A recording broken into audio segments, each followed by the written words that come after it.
Hi students, आज मैं आपके लिए लाया हूँ मैग्नेटिक फील्ड में करंट कैरिंग कॉइल का क्या हाल होता है। ठीक है, और उससे हम लोग बनाएंगे गैल्वेनोमीटर। दोस्तों, अब तक आपने पढ़ा है कि अगर यूनिफॉर्म मैग्नेटिक फील्ड में एक चार्ज पार्टिकल मूव कर रहा है और उस पर फोर्स लगेगा F = QVB sin थीटा। अगर एक यूनिफॉर्म मैग्नेटिक फील्ड में स्ट्रेट करंट कैरिंग कंडक्टर रखा हुआ है तो उस पर लगेगा फोर्स, और अगर यूनिफॉर्म मैग्नेटिक फील्ड में एक करंट कैरिंग कॉइल रखी हुई है तो उस पर लगेगा टॉर्क। ठीक है, तो आपने charge particle versus magnetic field देख लिया, straight current carrying conductor versus uniform magnetic field ये भी हो गया। तो अब देखना है यूनिफॉर्म मैग्नेटिक फील्ड में अगर करंट कैरिंग कॉइल रख देते हैं तो क्या होता है। ठीक है, हम इस पे बात करेंगे।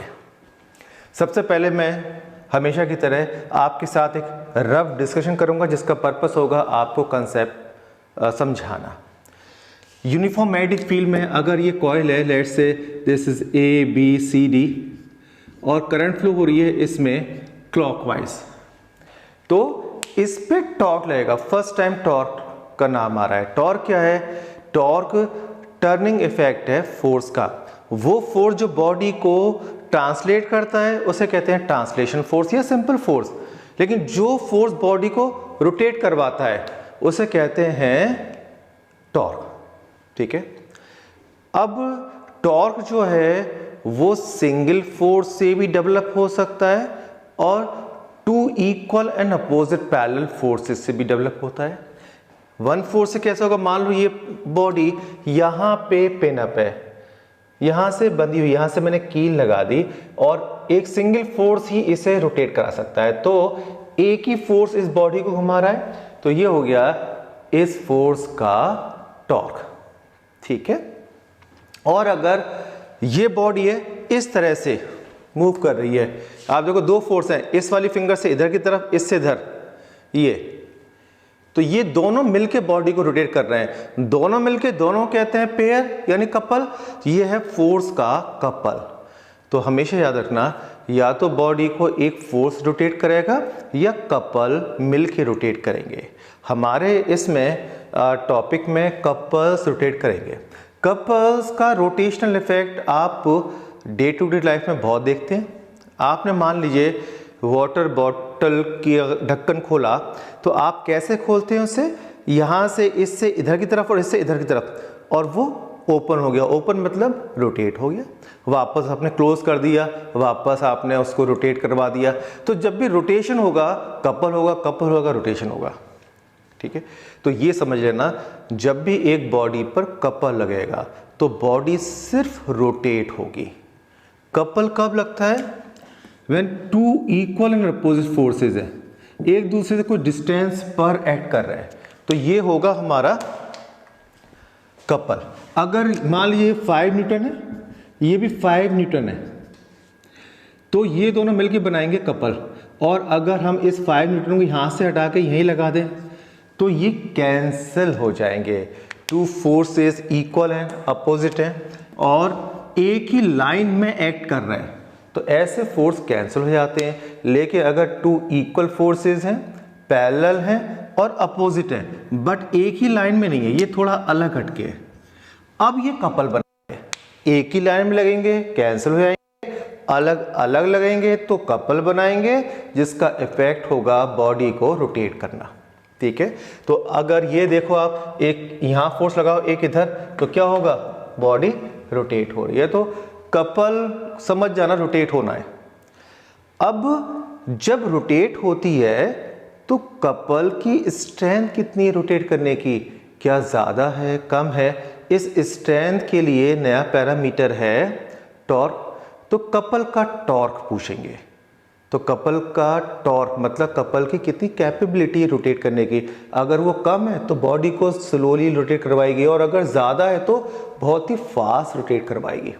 तो कपल के टॉर्क का फॉर्मूला होता है फोर्स इंटू परपेंडिकुलर डिस्टेंस। यहां से यहां तक की डिस्टेंस परपेंडिकुलर डिस्टेंस है, और इनमें से कोई भी एक फोर्स ले लो, वो फोर्स है परपेंडिकुलर डिस्टेंस। ठीक है, तो ये टॉपिक इसलिए बताया क्योंकि ये हमारे आज की स्टडी में काम आएगा। आपने अब तक पढ़ा है, अगर मैग्नेटिक फील्ड में स्ट्रेट करंट कैरिंग कंडक्टर होता है तो मैग्नेटिक फील्ड उस पर फोर्स लगाता है। किस डायरेक्शन में फोर्स लगाएगा? Left hand rule, FBI। Force एक वेक्टर क्वांटिटी है तो डायरेक्शन तो होगी, और इसकी डायरेक्शन थंब से दी जाएगी, इंडेक्स फिंगर B को और ये I को, FBI, इस तरह से। तो इन और इन को अलाइन करना है अपने आप, जिधर दोनों एक दूसरे की तरफ हैं, ये जिधर भी ओरिएंट रहेगा वो ही फोर्स की डायरेक्शन होगी। देखते हैं किस तरह से। देखिए, अब इस वाली पे फोर्स कितना रहेगा? यहाँ पर इस पे फोर्स रहेगा, लेफ्ट हैंड लगाते हैं, FBI, B इधर है, I ऊपर है, फोर्स अंदर की तरफ, तो इस पे फोर्स अंदर की तरफ लगेगा। यहाँ पे FBI, B किधर है? इधर, और I किधर है? नीचे, तो फोर्स रहेगा इस पे बाहर की तरफ। तो यहाँ पे फोर्स अंदर की तरफ, इस पे बाहर की तरफ, और बीच में इतना गैप है, तो दोनों क्या बुलाएंगे? टॉर्क। अगर दोनों फोर्स एक ही पॉइंट पे होते, बाहर और अंदर, inward outward, they will cancel out each other, but this is not the case. These two forces are acting at a small gap. This is the gap, this is the breadth. इसकी जो भी width है उसके equal gap हो गया। तो एक force यहाँ लग रहा है अंदर की तरफ, यहाँ पे लग रहा है बाहर की तरफ, तो ये दोनों मिलके बनाएंगे कपल, और कपल का टॉर्क होगा, इनमें से कोई सा भी एक फोर्स ले लो, दोनों इक्वल होते हैं, और बीच की परपेंडिकुलर डिस्टेंस।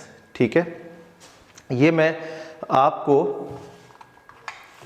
इसमें करके दिखाता हूं। मान लो ये कॉइल है, इस तरह से ये कॉइल है, ठीक है, और मैग्नेटिक फील्ड डायरेक्शन हॉरिजॉन्टल है, आप लोगों की तरफ है, B इधर लेना है। जब भी कोई कैलकुलेशन करना है, B की डायरेक्शन इधर होगी।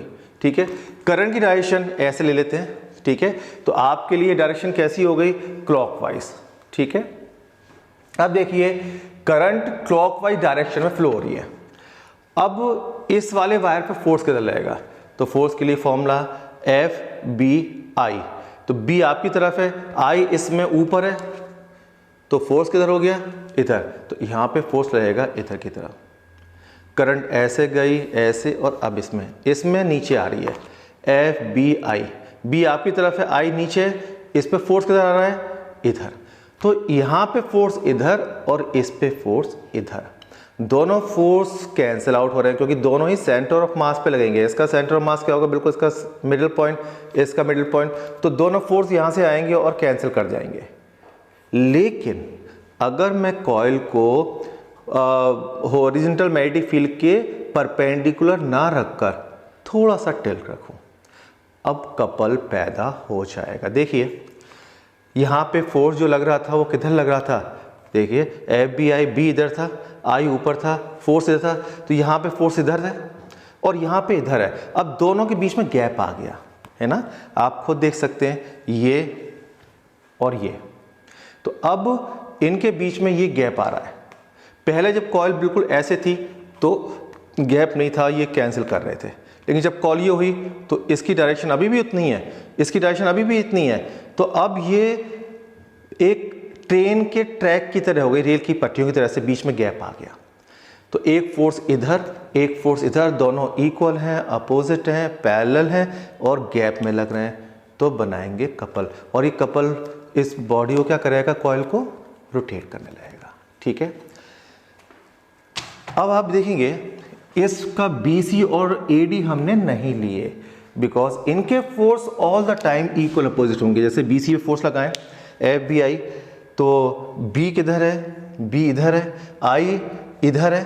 देखिए, इस डायरेक्शन में कॉइल जो थी, कॉइल किधर थी? इसमें एक चीज ध्यान रखना, दिस इज 2 डायमेंशनल सरफेस, क्योंकि कोई भी पेज कॉपी का या रजिस्टर का पेज होता है या बोर्ड होता है, वो होता है 2 डायमेंशनल, एक्स एक्सिस और वाई एक्सिस, 2 ही एक्सिस है। लेकिन एक्चुअल स्टडी होती है 3 डायमेंशन में। तो आप जब भी ये आप अप्लाई करो तो बेटर रहेगा 3 डायमेंशन में अप्लाई करो। मैं इसमें दिखाता हूँ, करंट की डायरेक्शन आपने ऐसे मानी थी, तो यहाँ पे करंट की डायरेक्शन क्या है, ऊपर, यहाँ पे इधर, तो B किधर था आपकी तरफ और I इधर, तो फोर्स क्या हो गया, नीचे।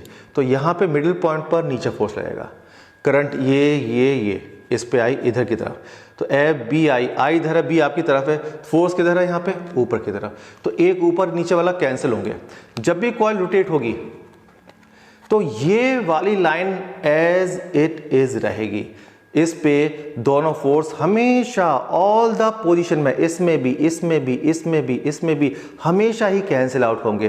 तो ये दोनों फोर्स सीन में रहेंगे ही नहीं, इसलिए मैंने BC और AD वाली साइड का कोई भी जिक्र नहीं किया।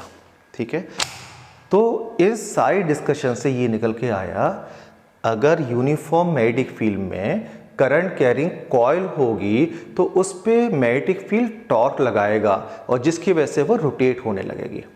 इस रोटेशनल कपल का टॉर्क क्या होगा, टॉर्क का formula force into perpendicular distance.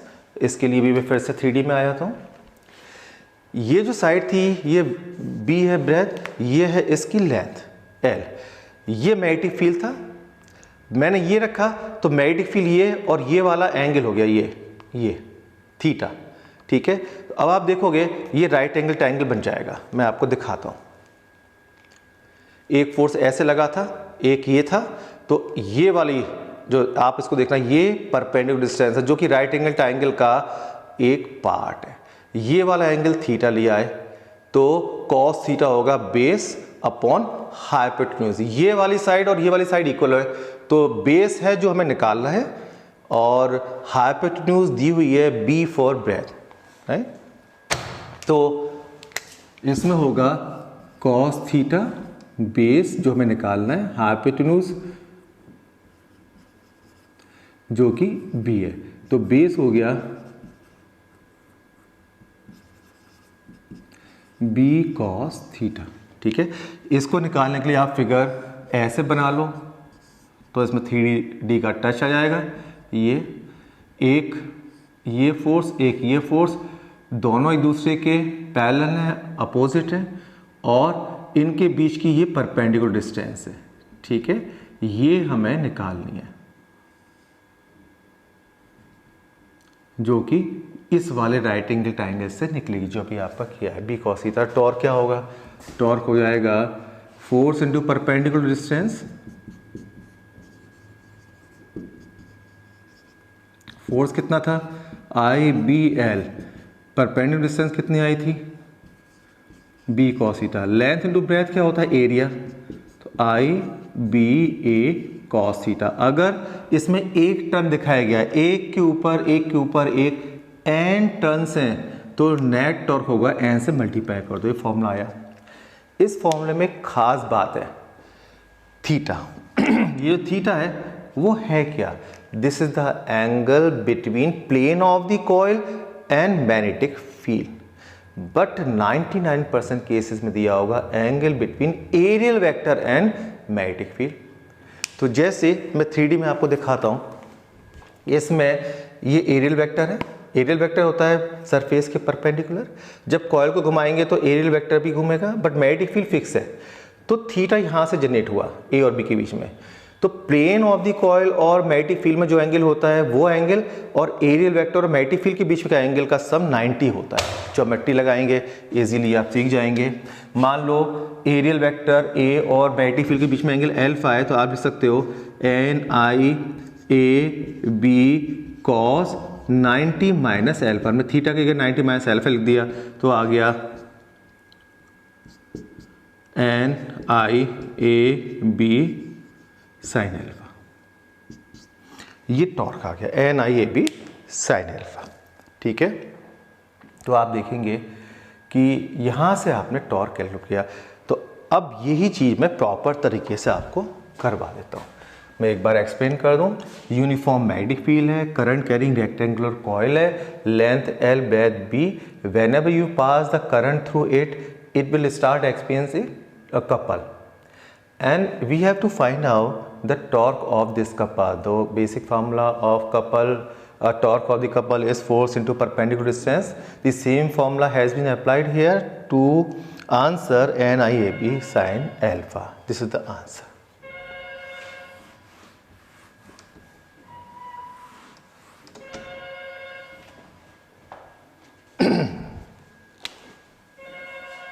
Objective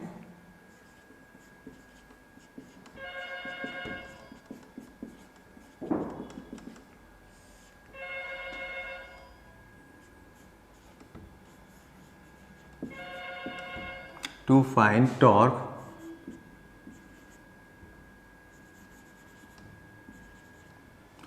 on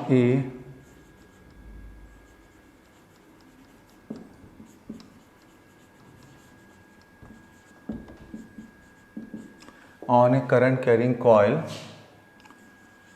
placed in uniform magnetic field.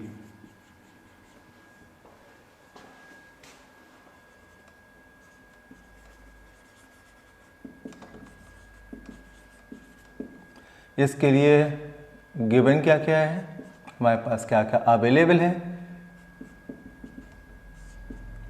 Late a rectangular coil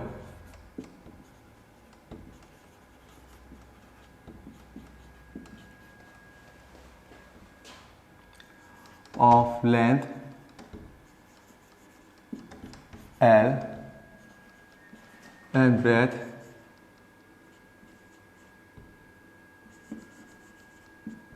B carrying current I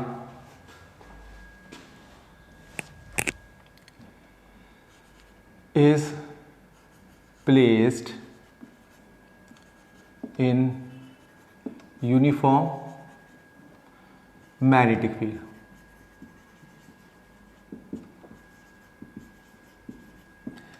Carrying current I is placed in uniform magnetic field B.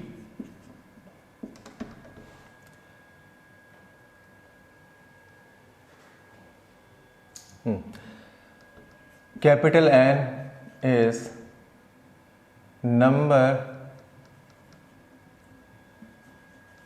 of turns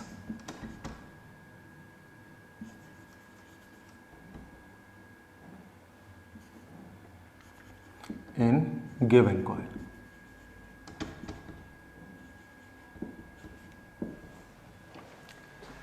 Figure and calculation.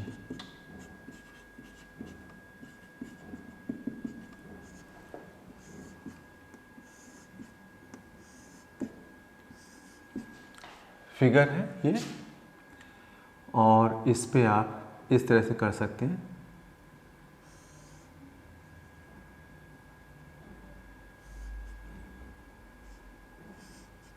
ये force लगा दिया, F is equal to I B L, F is equal to I B L. Formula होता है I B L sine theta, but इस case में 90 है theta तो sign 91 हो जाएगा। इसमें हमें ये दिया हुआ है मैग्नेटिक फील्ड से थीटा एंगल पर रखा हुआ है, और परपेंडिकुलर डिस्टेंस हमें निकालनी है, ये है b। तो ये जो डिस्टेंस होगी this is b cos theta. अगर आप a b c right angle triangle में देखेंगे तो derivation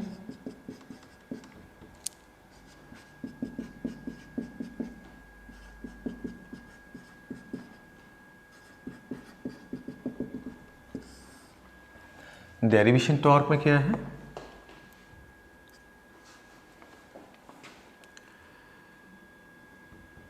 force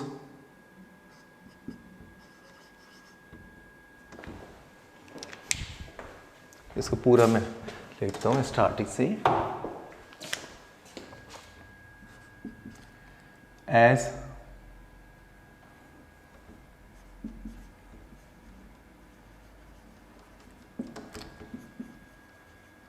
carrying coil is placed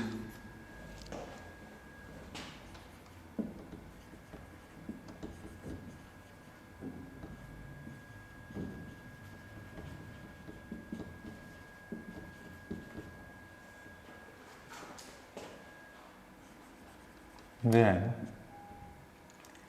two sides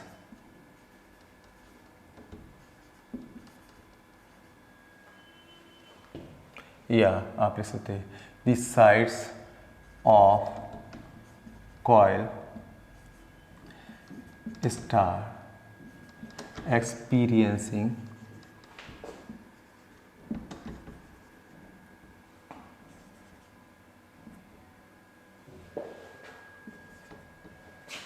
force F is equal to PL.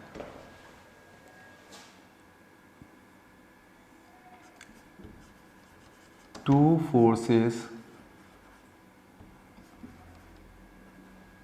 cancelled out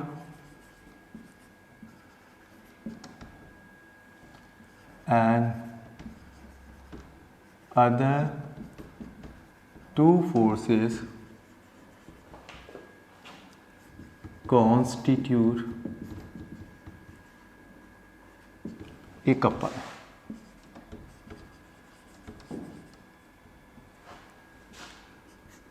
Torque of couple tau is equal to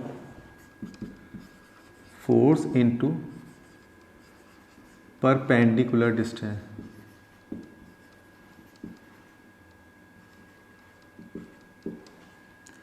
force I B L और B cos theta I B A cos theta लिख दिए यहाँ पे L into B is equal to area of the coil as coil has n number of turns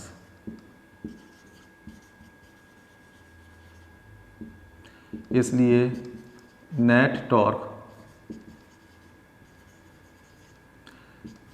is equal to N I A B cos theta. इसमें लिख दिए theta is angle between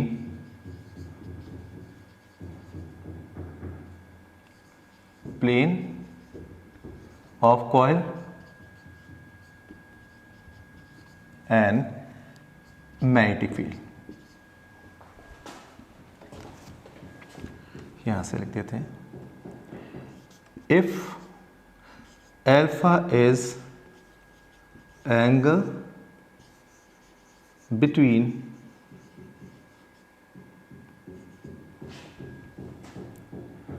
areal vector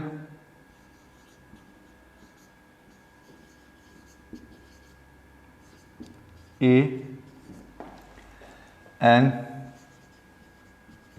magnetic field B, then alpha plus theta is equal to 90. So alpha theta is equal to 90 minus alpha। इसकी value यहाँ पर रख दी है। Torque हो गया N I A B sine alpha as cos 90 minus alpha सब जानते हैं साइन एल्फा होता है। तो ये टॉर्क का फॉर्मूला आ गया। ठीक है, तो this is the torque experience by the current carrying rectangular coil. इस वाली फिगर में सिर्फ इसका ऊपर वाला पार्ट दिखाया आपको कॉइल का, यानी ये कॉइल है तो इसका सिर्फ ये वाला पार्ट दिखाया है। ठीक है, इस वाले पार्ट को किया है ऐसे, तो यहाँ पे फोर्स इधर और यहाँ पे इधर लगा हुआ है, तो यहाँ पे ले लिया और यहाँ पे ले लिया है ताकि आपको समझने में आसानी हो। ठीक है, अब हमने इसी से सोचा कि क्यों ना हम इसके बेसिस पे गैल्वेनोमीटर बनाएं। गैल्वेनोमीटर में करंट मेजरिंग डिवाइस है, उससे पहले कोई डिवाइस अवेलेबल नहीं था, तो उसके लिए अगर हमें टॉर्क किसी तरह से पता चल जाए कितना है, नंबर ऑफ टर्न्स हम काउंट कर सकते हैं 1 2 3 4, एरिया निकाल सकते हैं, length into breadth, magnetic field measure कर सकते हैं। बस ये साइन अल्फा गड़बड़ करेगा। अगर किसी ट्रिक से साइन अल्फा हमेशा के लिए इस फॉर्मूले को अलविदा कर दे तो हम गैल्वेनोमीटर बना सकते हैं। साइन अल्फा कैसे हटेगा? Radial magnetic field. तो नेक्स्ट टॉपिक मैं आपको बता रहा हूँ रेडियल मैग्नेटिक फील्ड का।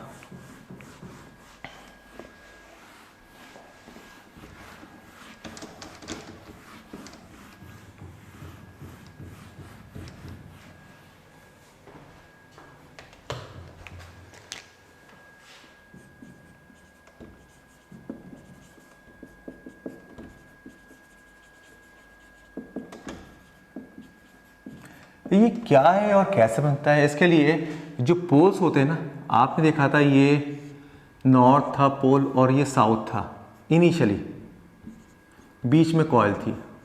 नॉर्थ से साउथ की तरफ मैग्नेटिक फील्ड होता है, सब जानते हैं। लेकिन रेडियल मैग्नेटिक फील्ड के लिए पोल्स हो जाएंगे सिलेंड्रिकल। तो पहली रिक्वायरमेंट है सिलेंड्रिकल पोल्स, ये नॉर्थ ये साउथ, ठीक है। और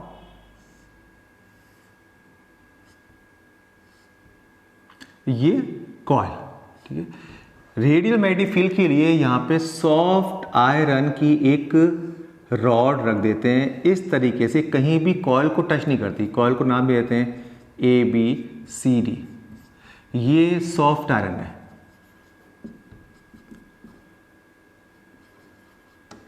सॉफ्ट आयरन फेरोमैग्नेटिक मटेरियल है।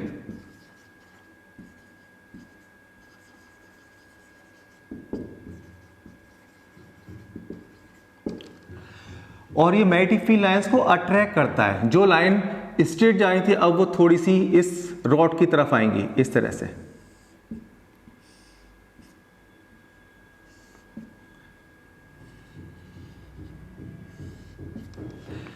लाइन पास पास आ गई। लाइन का पास आना क्या शो करता है? मैग्नेटिक फील्ड का स्ट्रांग होना।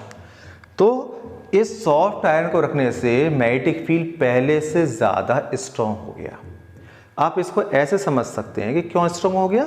एक मैग्नेटिक फील्ड पहले से था इन नॉर्थ और साउथ की वजह से, जब हमने सॉफ्ट आयरन रखी तो ये भी मैग्नेटाइज हो गया। एक इसका मैग्नेटिक फील्ड और आ गया, तो दो मैग्नेटिक फील्ड सेम डायरेक्शन में, तो नेट मैग्नेटिक फील्ड क्या हो गया? और इंक्रीज हो गया, तो स्ट्रेंथन हो गया। और रेडियल का कंसेप्ट क्या है? आप इसको इमेजिन कर सकते हैं ऐसे, ये लाइन है ऐसे, इस लाइन पे ज्वाइन हो गई। एक्चुअल में ऐसा नहीं हो रहा, because two line can never touch each other, but imagine कर रहे हैं कि ये लाइन यहाँ से गई और यहाँ से निकली, ये वाली ऐसे गई यहाँ से निकली, ये सीधी निकली। ये रेडियल है क्योंकि ये सेंटर है। और आप देखो एक ये सब रेडियस हैं। तो ये वाला मैग्नेटिक फील्ड क्या हो गया? रेडियल। रेडियल मैग्नेटिक फील्ड का फायदा दिखाता हूँ क्या फायदा है। मान लो कॉइल इस तरह से रोटेट हो गई या इस तरह रोटेट हो गई। जब कॉइल यहाँ पर है तो इस जगह मैग्नेटिक फील्ड ऐसे है, तो मैग्नेटिक फील्ड कॉइल के पैरेलल है। तो एरियल वेक्टर कैसा होगा? परपेंडिकुलर। एरियल वेक्टर दिखा देता हूँ आपको, ये एरियल वेक्टर है, कॉइल ये रही, एरियल वेक्टर ये रहा, तो ये हो गया 90 डिग्री। जब यहाँ आएगी तो भी 90। यहाँ पे मैग्नेटिक फील्ड बिल्कुल ऐसे है तो अभी भी 90, एरियल वेक्टर मैग्नेटिक फील्ड। यहाँ पे कॉइल घूम के ऐसे आई, यहाँ मैग्नेटिक फील्ड दिख रहा है लाइन से ऐसे है, एरियल वेक्टर और मैग्नेटिक फील्ड 90। यहाँ पे मैग्नेटिक फील्ड इस तरह से अभी भी 90। तो कॉइल जब स्टार्ट कर दी रोटेट करना ऐसे, तो कहीं भी किसी पोजीशन में भी इसमें हर पोजीशन में वो मैग्नेटिक फील्ड के पैरेलल होती है। इसलिए एरियल वेक्टर हर पोजीशन में 90 डिग्री हो पाता है। और इसीलिए फॉर्मूले में हम साइन 90 रख सकते हैं। जो टॉर्क का फॉर्मूला था tau is equal to NIAB sine theta, theta के 90 रखेंगे साइन 91, तो फॉर्मूला हो जाएगा NIAB। अब गैलोमीटर का क्या प्रिंसिपल है, मैं अभी प्रॉपरली नहीं लिख रहा, सिर्फ रफ डिस्कशन कर रहा हूँ। आपने जैसे ही इसमें करंट पास की कॉइल में, तो उस पे ये वाला टॉर्क लाइन लगा। अब आपने क्या करा, इस कॉइल को ऊपर से एक फॉस्फर ब्रॉन्ज की स्ट्रिप से, ये स्ट्रिप है उससे फिक्स कर दिया, नीचे फॉस्फर ब्रॉन्ज की स्प्रिंग से। तो क्वार्ट्ज या फॉस्फर ब्रॉन्ज कोई भी एक मेटल प्रेफर किया जाता है, ठीक है, क्योंकि इसमें कुछ कैरेक्टरिस्टिक हैं जो मैं आगे बताऊंगा। जैसे ही कॉइल रोटेट होगी, मैं आपको रोटेट करके दिखाता हूं। ये कॉइल है, कॉइल जैसे ही रोटेट होगी तो ऊपर से फिक्स है, नीचे से फिक्स है, तो ये ट्विस्ट हो जाएगा। मतलब ये फिंगर ट्विस्ट हो जाएगी, ऊपर से फिक्स है, नीचे से थोड़ी ट्विस्टिंग हो गई, नीचे से स्प्रिंग भी ट्विस्ट हो गई। अब ये ट्विस्ट होती वापस आने के लिए इसे घुमाएंगी, यानी वापस लाने के लिए टॉर्क लगाएंगी। वापस लाने वाला टॉर्क क्या होता है? Restoring torque. तो इन दोनों की वजह से इसमें एक और टॉर्क पैदा हुआ, रेस्टोरिंग टॉर्क।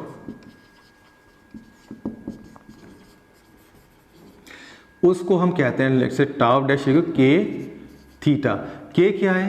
के इज द रेस्टोरिंग कपल पर डिग्री ट्विस्ट।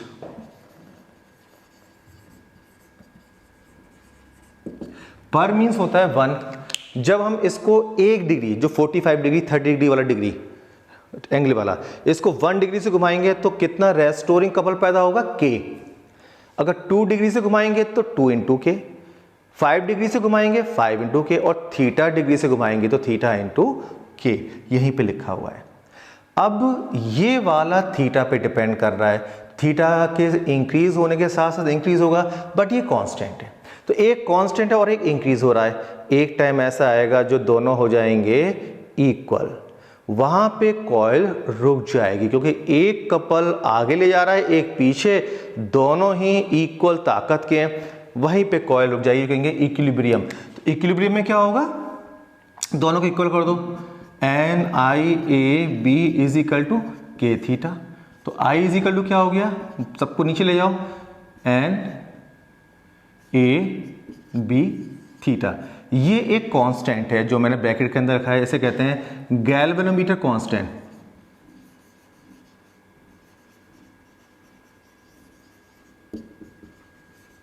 और कैपिटल जी से रिप्रेजेंट करते हैं, तो फॉर्मूला बन गया I is equal to G theta, और I is proportional to theta. ये प्रिंसिपल है गैल्वेनोमीटर का।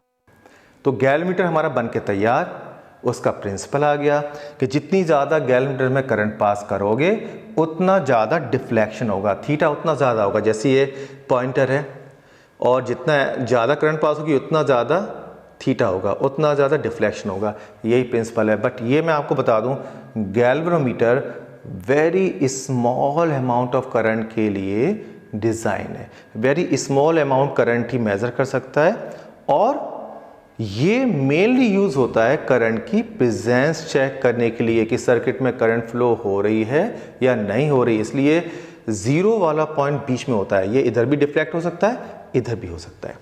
अब मैं इसी बात को प्रॉपर तरीके से लिखवा देता हूं।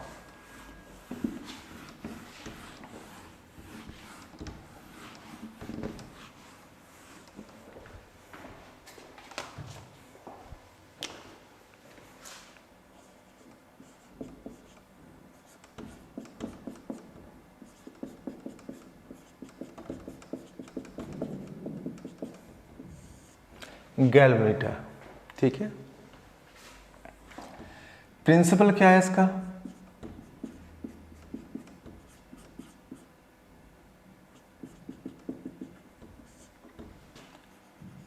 when a current carrying coil is placed in uniform magnetic field,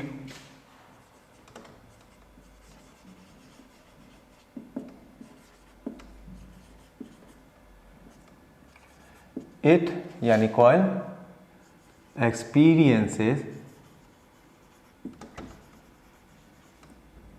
a torque।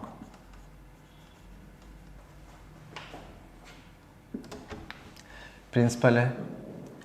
Figure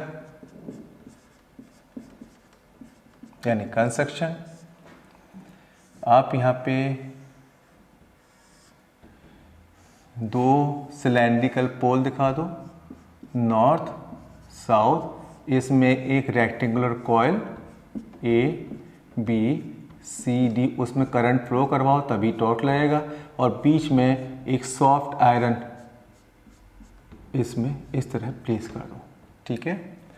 इसको ऊपर से कनेक्ट कर दो और नीचे से इस पिन से कनेक्ट कर दो, ठीक है। ये फॉस्फर ब्रॉन्ज है,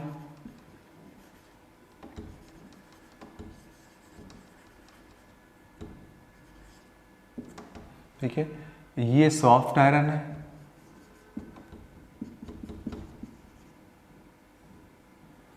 यानी फेरोमैग्नेटिक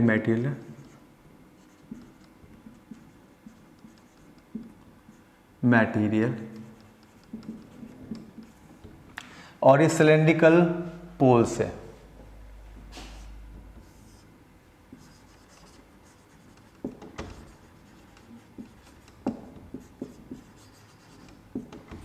ठीक है, working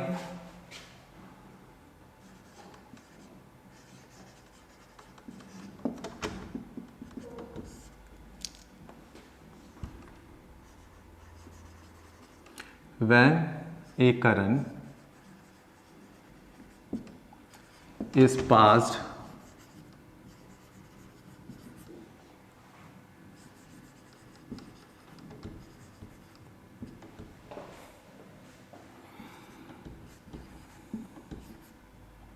through the coil,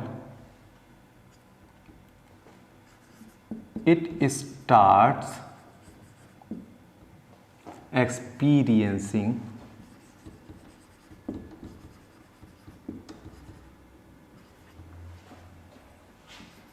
torque,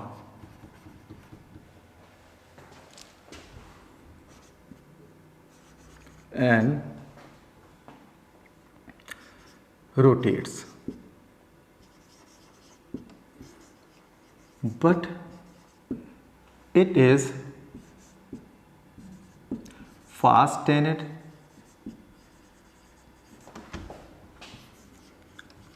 from upper and lower side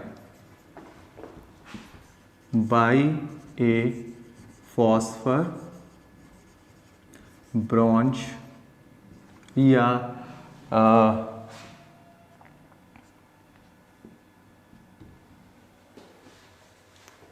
ठीक है। तो फॉस्फर ब्रॉन्ज मटेरियल से या क्वार्ट्ज वाले मटेरियल से phosphor bronze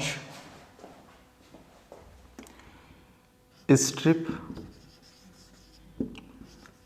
and spring,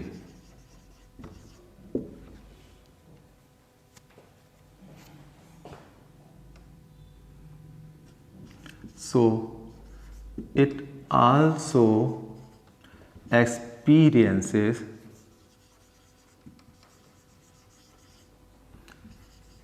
restoring couple. Tau dash is equal to k theta, where k is restoring couple per degree twist.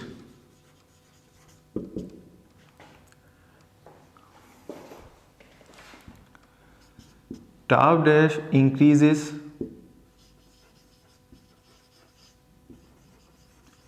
with theta, and when becomes equal to couple, torque is equal to NIAB.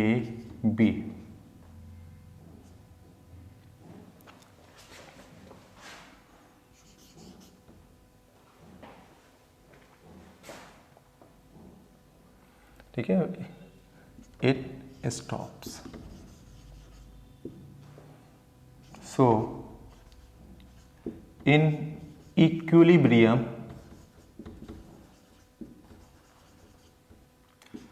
tau dash is equal to tau, that is k theta is equal to NIAB, or I is equal to K upon N A B theta, जिसमें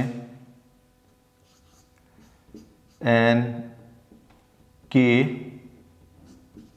upon N A B is equal to G, that is galvanometer constant.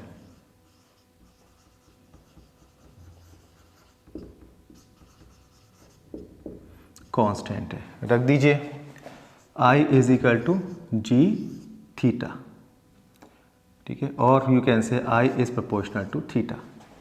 यहाँ लिख देता हूँ अगर आपको दिखाई ना दे रहा हो, theta. This is the principle of galvanometer. This is the principle of galvanometer, ठीक है। तो बोर्ड में ये क्वेश्चन आ चुका है कि डेराइव करो एंड राइट करो प्रिंसिपल ऑफ गैल्वेनोमीटर। ये जो प्रिंसिपल आया आई इज प्रोपोर्शनल थीटा, ये बताता है गैल्वेनोमीटर में जितनी ज़्यादा करंट होगी डिफ्लेक्शन उतना ज़्यादा होगा। डिफ्लेक्शन मतलब थीटा उतना ज़्यादा होगा। एक बार मैं आपको ब्रीफ कर दूं, this is cylindrical north and south pole. उसमें एक कॉइल रखी हुई है, कॉइल के कोर में सॉफ्ट आयरन रखा हुआ है मैग्नेटिक फील्ड को रेडियल बनाने के लिए। तो इसमें ये भी क्वेश्चन आया था कि सॉफ्ट आयरन का रोल क्या है। तो मैं यहाँ पे इतनी स्पेस में इसका रोल लिख देता हूँ। सॉफ्ट आयरन, इसके दो रोल हैं। Number one, it strengthen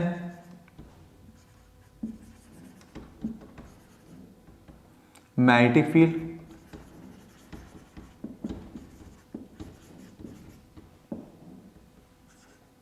is strengthen magnetic field and it reduce magnetic field into radial magnetic field। ये 1 और 2 ये अलग से बॉक्स है, ये इसकी प्रॉपर्टीज़ हैं। सॉफ्ट आयरन क्यों रखा जाता है, तो दो इसकी रीजन है रखने से मैग्नेटिक फील्ड स्ट्रेंथन हो गया और रेडियल भी हो गया। रेडियल मैग्नेटिक फील्ड का आपको फ़ायदा पता है, साइन थीटा हट जाता है। तो जैसे ही हमने इसको रखा और करंट पास की, करंट पास करते ही कॉइल घूमेगी, घूमते ही ऊपर और नीचे ये फॉस्फर बॉन्ड की स्ट्रिप और स्प्रिंग से बंधी हुई है, तो उनमें ट्विस्टिंग आएगी। ट्विस्टिंग वजह से एक रेस्टोरिंग कपल डेवलप हो जाएगा given by k theta, and this is directly proportional theta, but other torque is constant. So one is constant, one is increasing continuously.